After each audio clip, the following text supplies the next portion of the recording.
ഞാൻ ആ വ്യക്തിയെക്കുറിച്ച് ചോദിക്കുന്നില്ല, കാര്യം മാം അത് പറയില്ല എന്നതിൻ്റെ അടുത്ത് പറഞ്ഞ സ്ഥിതിക്ക് ഞാൻ ഇനി ചോദിച്ച് വീണ്ടും നിരാശപ്പെടാനില്ല.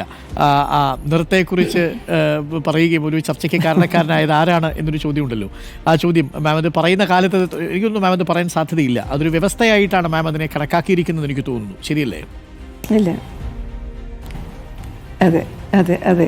കാരണം ഞാൻ കാണുന്ന ഒരാളെ വേട്ടയാടേണ്ട കാര്യമല്ല ഇതിൽ ഇപ്പം ഞാൻ ആ കമൻറ്റ് പറയുന്നത് എൻ്റെ അടുത്തും എൻ്റെ ചുറ്റുമുള്ളവരും ഇപ്പം മറ്റെത്രയോ ആളുകളുടെ അടുത്തും ഈ കമൻറ്റ് വീടുകളിൽ നിന്നും നമ്മുടെ ബന്ധുവലയങ്ങളിൽ നിന്നും നമ്മുടെ സുഹൃത്ത് വലയങ്ങളിൽ നിന്നും ചുറ്റുപാടിൽ നിന്നും നമ്മുടെ കൊളീഗ്സിൽ നിന്നും ഒക്കെ കേട്ടിട്ടുള്ള ഒരു കാര്യമാണല്ലോ. അപ്പോൾ അതിൽ ഒരാളെ മാത്രം എല്ലാവരുടെയും മനസ്സിൽ കൂടി പോകുന്നത് ഒരാൾ അത് ശബ്ദിച്ചു എന്നുള്ളത് കൊണ്ട് അദ്ദേഹത്തിനെ മാത്രം ബലിയാടാക്കാൻ ഞാൻ തയ്യാറല്ല.